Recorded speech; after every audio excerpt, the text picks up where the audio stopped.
Okay, guys, we are wrapping up our stay here in Bozeman. Brendan is taking Lilo off the leash here, and we just wanted to give you some insight on the area that we boondocked.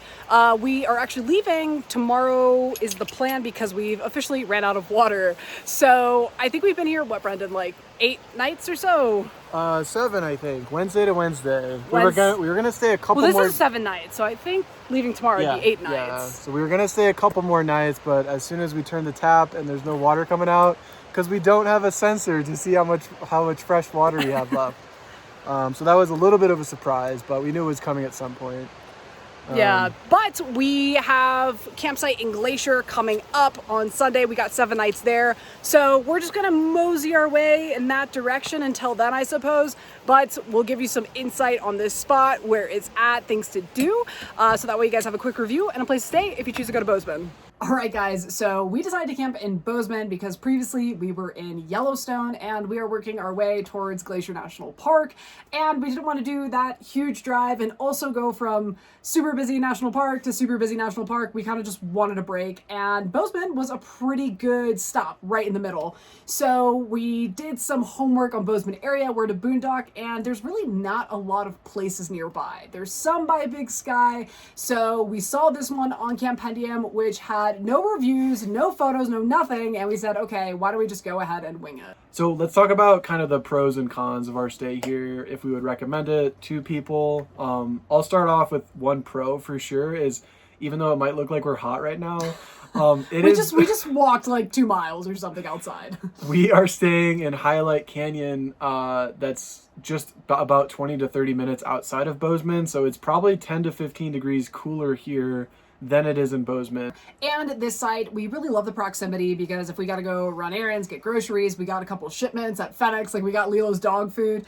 That was all about anywhere 20, 25 minutes away. So being close to Bozeman is super nice. And then as well as we were only 5 minutes from a stunning reservoir here, we actually made some boondocking friends that they took us out on their paddleboards and kayaks. So we spent a day on the water, which was awesome. So reservoir, proximity 5 minutes, Bozeman 20-ish minutes. That's all big pros. And there's also endless hikes out here. We've done a hike probably like every other day, and it's such a nice after work activity, and they're all gorgeous. Of course, always be bear aware. So, talking about the site itself, though, in this site there is a 16-day stay limit, and there's only 4 sites. So that's a pretty big con, because your odds of getting a site here are pretty slim. And there's not a lot else in the area either. So if you drive by and it's full, I'm not sure where you go. Yeah, I think at that point there are a decent amount of paid like state campgrounds in the area, but they're all full. There's like no chance of getting availability at any of them, so you're probably looking at a private campground at that point. But I would say if you're trying to come here on a weekend, I wouldn't even bother. It's been 100% full Friday through Sunday. There's so much traffic going through. But weekdays, we came here 10 a.m. on a Wednesday. We were able to snag a spot just fine. And we came out like immediately after someone was leaving, so even we got lucky at 10 a.m. on a Wednesday. Yeah, I think the way that we did it, it worked out for us. If you're planning on this to be your only spot, don't do that. I don't want to set you up for failure. I would say this is an awesome spot to try, but plan on having a backup just in case. But it's definitely worth a try because you're right next to a river. It's absolutely beautiful.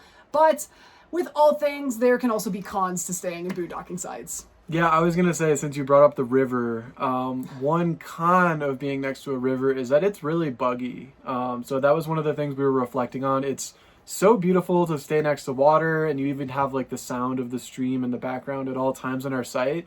But it hasn't been the most enjoyable to just like sit outside and enjoy the outside, because the bugs are just flying all over. I really like to like go out on my laptop and take a call outside occasionally, but yeah, here it hasn't been as doable to do that because you're just constantly like swatting away bugs. Yeah, it's definitely a bit buggy. And then also, in our personal experience of staying here, I would say I wish all boondockers were just super awesome, but there was kind of 1 to 2 sketchy people staying here. Don't talk too loud. Like kind of like looking like full-time extent. Something I can appreciate though is they absolutely kept to themselves. There wasn't trash on the area. They were very clean. but you could tell that they were commuting into work, and it just kind of seemed like it was affordable housing in extent to them. Which, you know, people through tough times, I absolutely get it. It's unfortunate circumstances to be in, but when you're boondocking, you want to feel safe.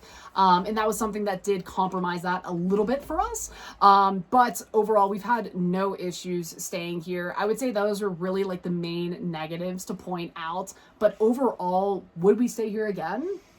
I think so. I personally would. Yeah, like we left a review. I left a review on Campendium because there was no reviews. So if you see the one on there, that is from us. Yeah, I think you gave it a 4-star. I did consult you for 1-star rating, but we agreed on 4. I think I'm between like maybe 3.5, 4-star, because like there's a lot of good pros. But yeah, those cons are just a little bit, leave me a little bit salty. So overall, guys, if you're looking to potentially boondock Bozeman, this is definitely a spot that I would say we would recommend. If you guys have any other spots in Bozeman, please feel free to leave them down in the comments below. One of the reasons we felt strongly about making this video is because when we looked for videos of where to stay, literally none came up. I think there may be one, and they didn't even put the coordinates or where they were at. So definitely all of that information, you will find the coordinates in the comment section down below. But if you have any tips, any other additional things that maybe we missed in this video, please throw them down in the comments below, and subscribe if you guys want to follow our adventure as we tour around the country, and hopefully we'll catch you next time in Glacier.